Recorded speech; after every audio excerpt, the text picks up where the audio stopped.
Losing the love of your life is an experience that I wouldn't even wish on my worst enemy. I'm Gina, and I had the misfortune of losing my husband only 2 years after getting married. To be honest, I had a great life with him. I had just quit my job due to my risky pregnancy and was really looking forward to welcoming my daughter into our lives. But fate had other plans in mind. My husband got diagnosed with cancer when he was in the final stage. He struggled for 3 months before the horrible illness took him away from me. During this time, we had to move in with my mother-in-law, Ellen, and father-in-law, Luke.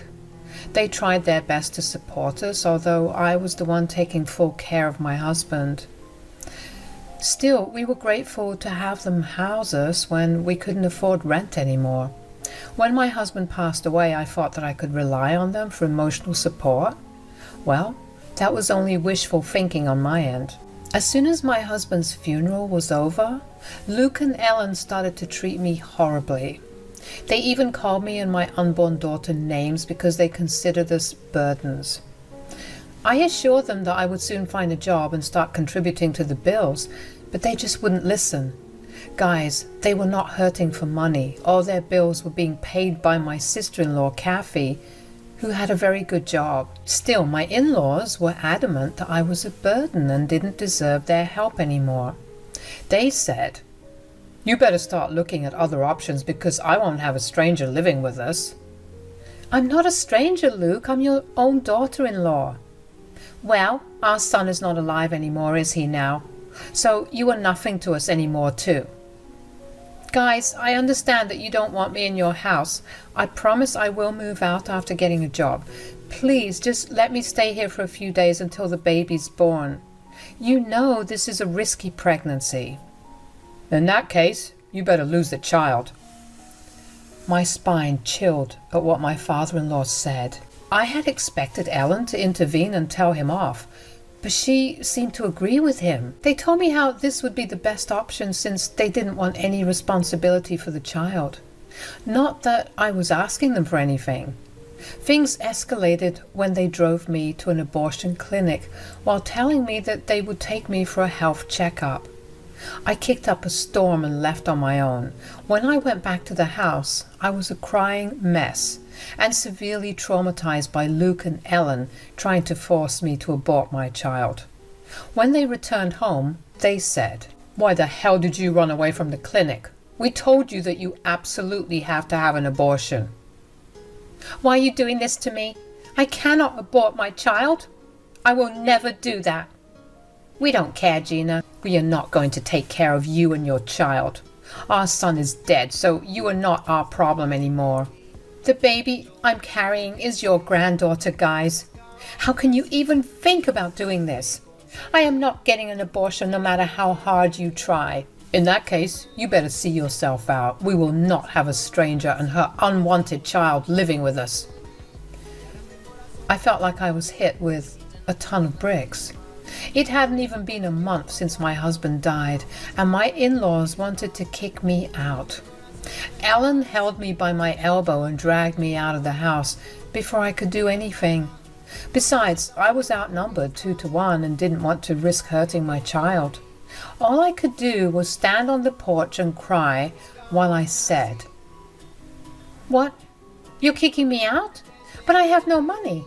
I gave you whatever was left because you said you paid for some hospital bills out of your pocket. Where will I go now? We don't care what happens to you. You have no place in our lives now that my son is dead.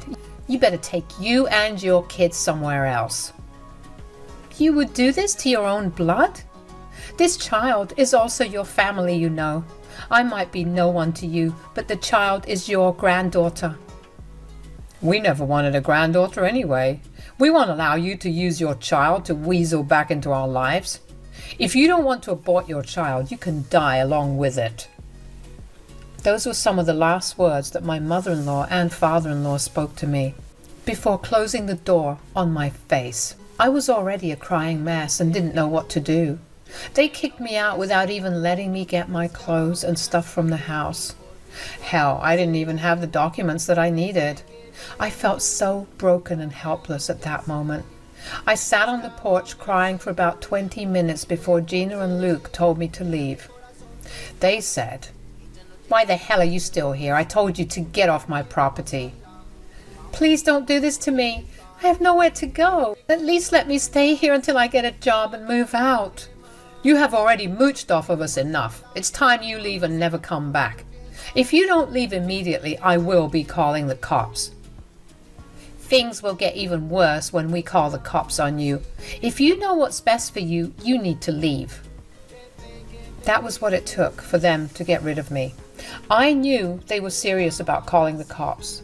I also doubted how much the police would side with me since my name wasn't on the lease. I was a sobbing mess and scared for mine and my kids' safety. So I did what I could in the situation and started to walk away. After walking for about 3 blocks, I knew what I had to do. I called Kathy in the hope that she would help me. But as soon as she answered my call, I started to bawl like crazy. My pregnancy hormones and emotions were all over the place and I couldn't keep it in anymore. Somehow, I told her where I was but couldn't say anything else. Kathy was so alarmed at my crying and immediately drove to get me from where I was. Kathy brought me to her home and comforted me. She tried to calm me down and reminded me that my excessive sobbing may end up hurting the baby. She did her best to make my tears stop and didn't push for any kind of information. She even made me some food and gave me a smoothie. And when I finally calmed down, she said in a somber voice, "Tell me what's going on, Gina. I cannot see you in this condition. Did something happen?" "Yes, Kathy, something big happened. I don't even know how to tell you everything." "Gina, you know that no matter what, I would support you. You are family and you have my niece in your belly. I'm going to make sure you are both okay. I promise I will do anything to help." "Will you still help me when you know that your parents are involved?" Kathy went still when I mentioned that her parents were involved in this. For a moment I thought that she was offended that I would dare to accuse them of something bad. However, she soon lost her stillness and looked at me with calm eyes. She said in a soothing voice, "What have my parents done, Gina? You don't have to be scared about offending me. I'm here for you no matter what. You need to tell me what's going on." "Kathy, your parents have kicked me out of their house. They didn't even let me take my clothes." "What? My parents kicked you out of the house? But I don't understand. Why would they do that?" "I never told you anything, but they have been trying to make me get an abortion. They intentionally drove me to a clinic and were going to force me to have an abortion." Thankfully, the staff there understood the situation and didn't go against my words. Kathy looked extremely surprised when I basically told her everything. I looked into her eyes and could see the shock and anger in them. She was quiet for a few seconds before she shook her head and said, "I'm having a hard time believing this, Gina. You need to tell me more. Why would they do this?" "They didn't want me to have the baby. They think that they will be on the hook to take care of my baby and pay for her things. I tried to tell them that I would get a job, but they wouldn't listen." "Oh God, what is wrong with them? Didn't my brother leave you some money before he died?" "Yes, he did leave me some money, but they took it away, saying that he had some pending medical bills. I don't even have a penny on me now, Kathy." "What in the world are you talking about? There are no pending medical bills. There never were. I paid all of his bills, so it doesn't affect my parents. They didn't have to shell out any money." "So they tricked me into giving them the little money I had left." The mere thought made me cry and break down in front of Kathy again. If I hadn't met Luke and Ellen, I wouldn't have known how cruel the world can be. They took advantage of my vulnerable state and scammed me out of money. They had no problem stealing from their late son's wife, who was pregnant with their first grandchild. Those two were completely evil. They would do anything for money. That was proved time and again. Kathy sat silently beside me as I cried again. After some time, she said, "I'm so sorry, Gina. I had no idea they would do this to you. Everything happened so fast, I didn't remember to inform you about the bills." No, Kathy. Please don't apologize to me. I should thank you for taking care of all the medical bills. I would have drowned in debt if it wasn't for you. I did what any family would do, Gina. Although judging by my parents' behavior, I can't say the same for everyone. I always knew that my parents were a greedy bunch, but I never imagined them to go this far. I begged them to house me for a few days until I got a job. They didn't even grant me that small favor. They kicked me out and threatened to call the cops on me if I didn't leave their property. That's why I walked away and called you when I was a safe distance away. Oh, God, this is just plain horrible. Don't worry, Gina. You are not alone. You have me now. What my parents did is absolutely despicable. They will not get away with it. I promise you that, Gina. Kathy calmed me down while she called her parents.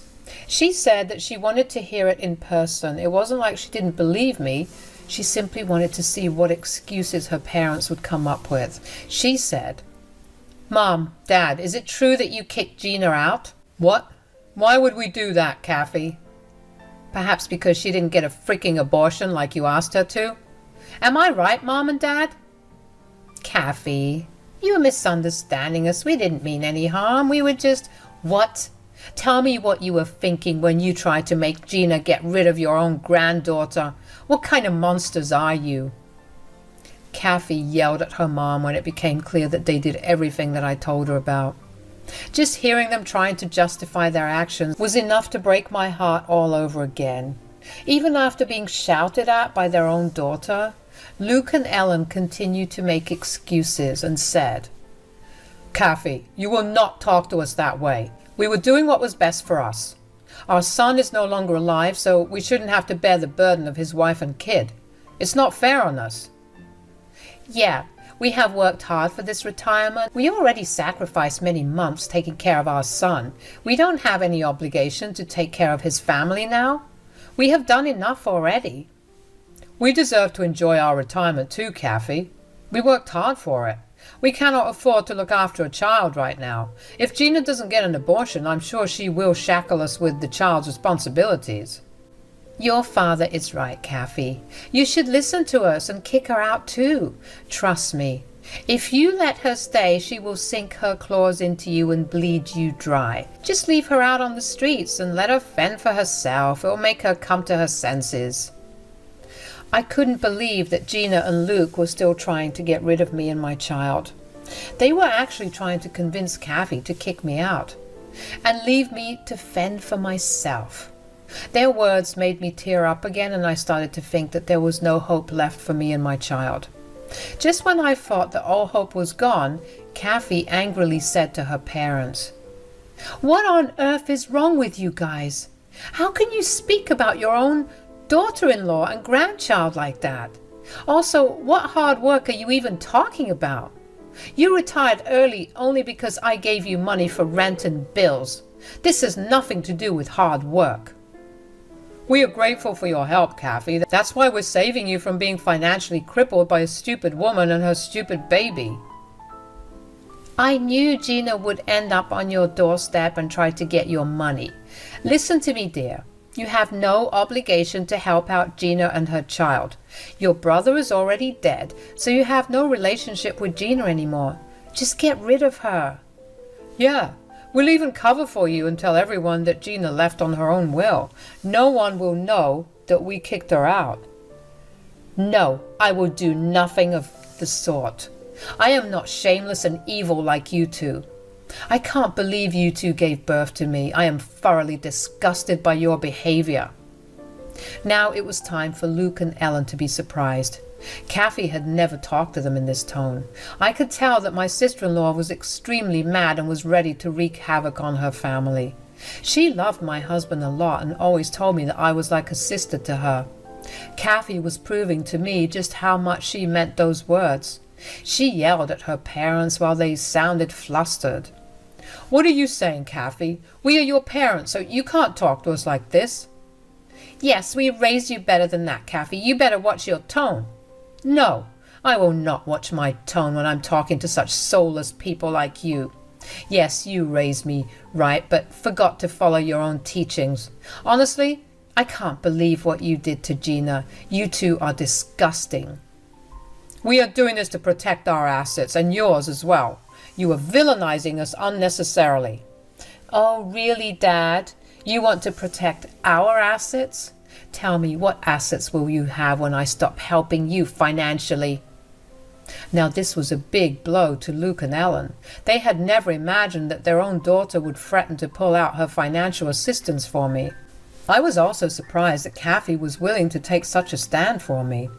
Luke and Ellen absolutely refused to believe what Kathy was saying.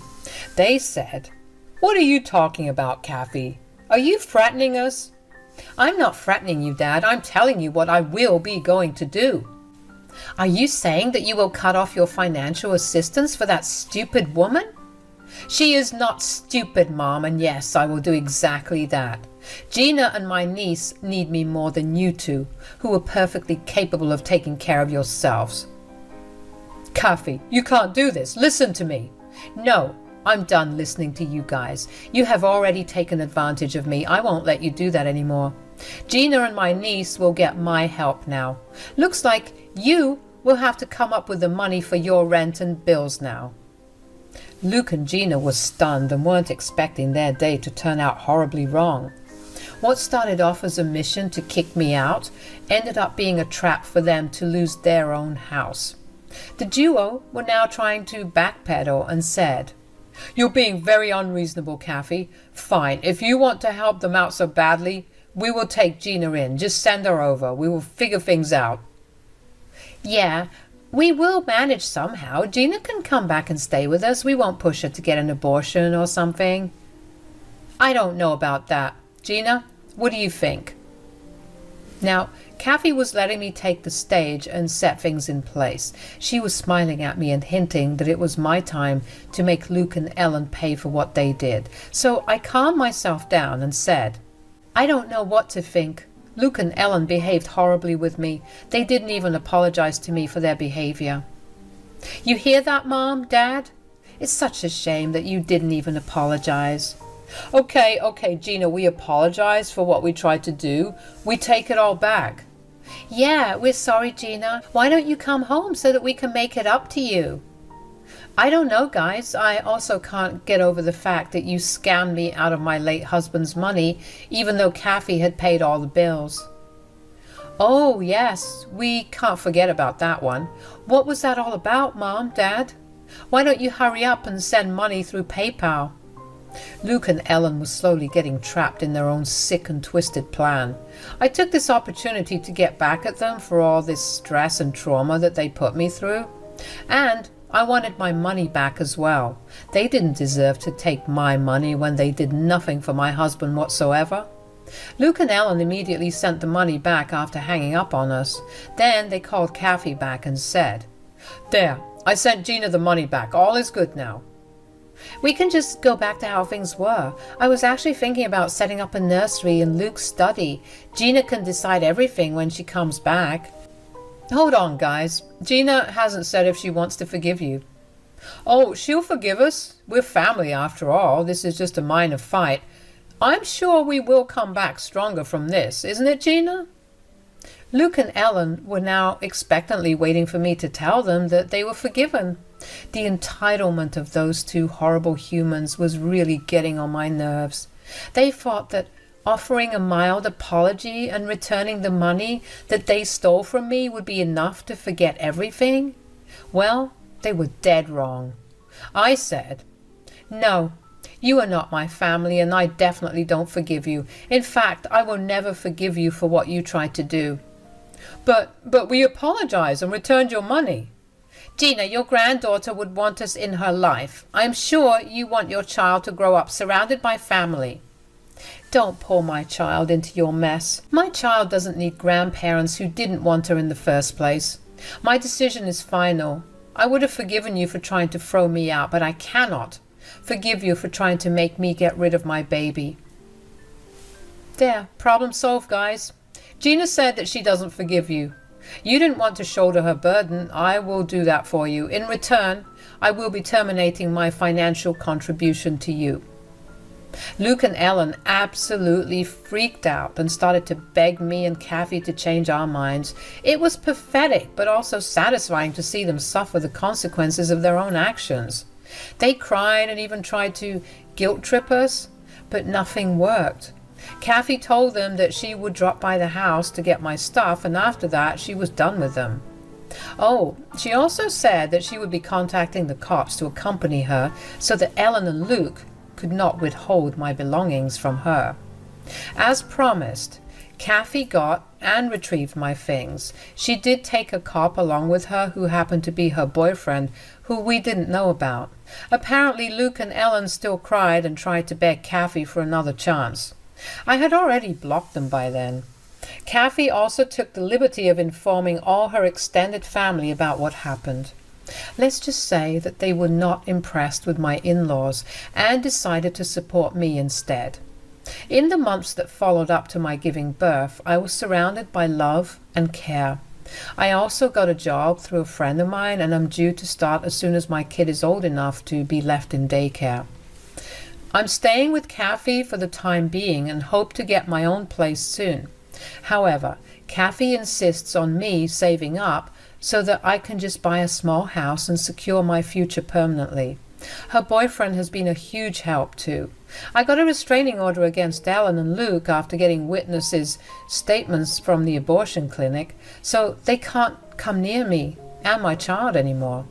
My baby daughter is now healthy, and so am I. She has my husband's dark eyes, which made me cry the first time I saw them. Kathy has been a huge help and has cut off her parents indefinitely. From what she told me, Luke and Ellen ended up moving to a small apartment and going back to work due to financial problems. Karma did come back for them, and now they are finding themselves in the position that they wanted me to be in.